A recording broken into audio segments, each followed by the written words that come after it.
Hey everyone, it's like day 19 bazillion of quarantine, and to follow up the pizza video, I am attempting naan from a recipe my sister sent. So I'll leave the instructions in the comments in the details, but here we go. We're gonna try this naan because I love naan. The recipe's called Turkish bread, but it's close enough. All right, so what you need is 1 pound of flour, which is about 3.5 cups. You need 5 ounces of warm milk, 5 ounces of warm water, a teaspoon of salt, 2 tablespoons of dry yeast. I used 1, I heard you can cut this down. 3 tablespoons of olive oil, chopped parsley, and chili flakes. So, first thing is, let's get this out of the way.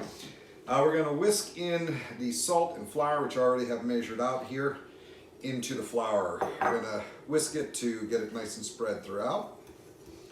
All right, whisking. Since I'm dealing with flour, I decided to put on my apron because I didn't want to trash this shirt in the middle of the day.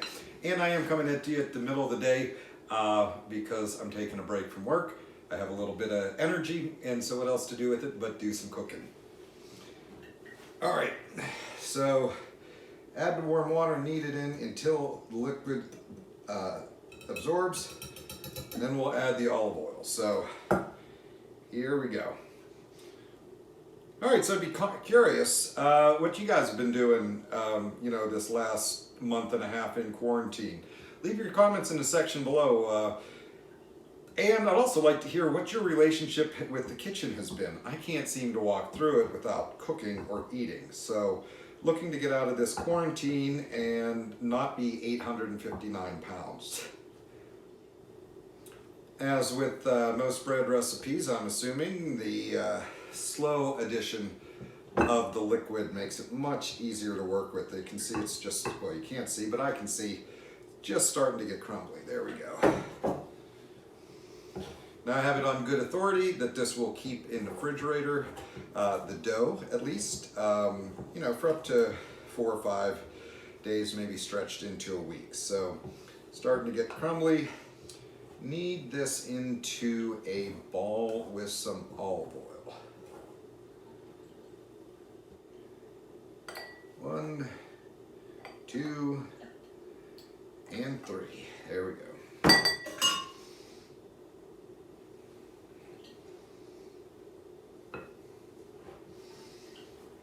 All right, and start the kneading process.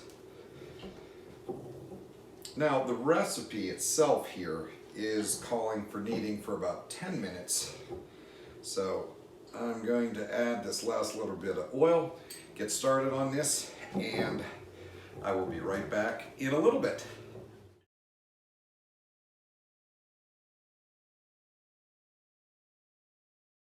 All right, so it's been kneaded for about 10 minutes, nice and smooth. Folded it over a bunch. Now the instructions call next for it to be covered in vegetable oil and then set aside in a warm place for 1 hour. So add the vegetable oil. Now it just feels like slimy Play-Doh. All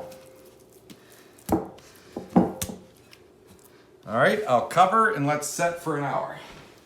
All right, I decided to change up the recipe, and instead of using the parsley and pepper flakes, I'm going to go with shallots and garlic.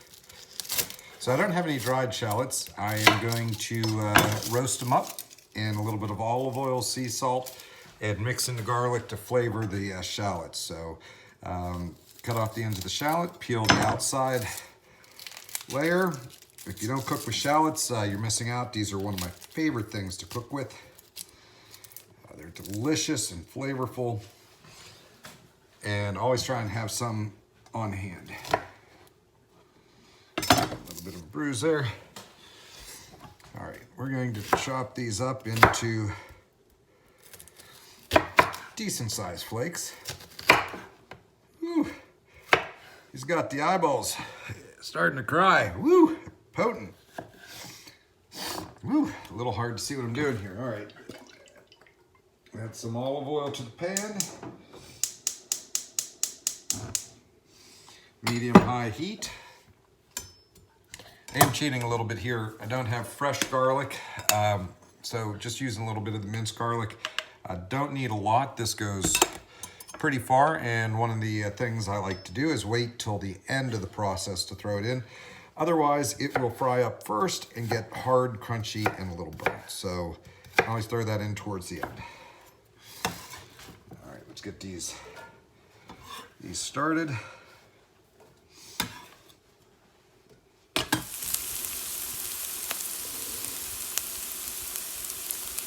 What would be really good with these, and I don't have any, is if you have fresh ramps. You can use the bottom white stems in here, and then just cut the leaves, saute them lightly, and throw them on the outside. That's another delicacy at this time of the year as spring's coming out. If you're in an area where they grow naturally, keep your eyes out. They're phenomenal food, and they're a great cooking addition.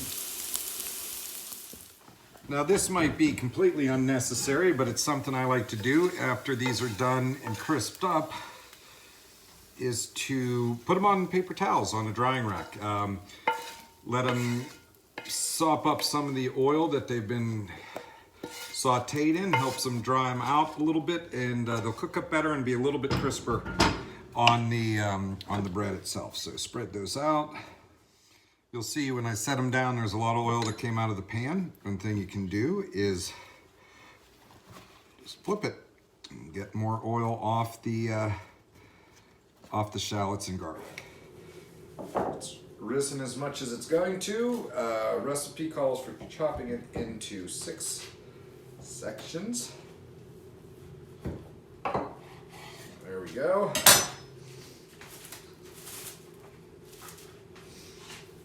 Roll it into a ball. Ball it on. All right. On to the grilling.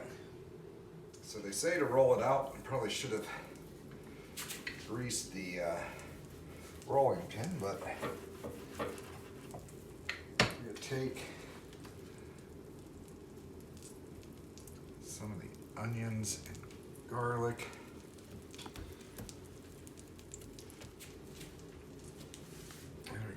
Skillet heated up with some butter. Actually should be a little bit higher, medium high heat.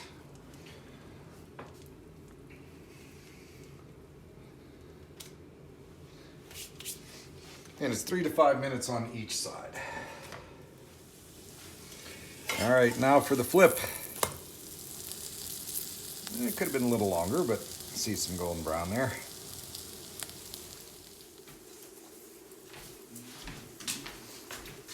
And here you go. Naan looks good and it tastes like it should.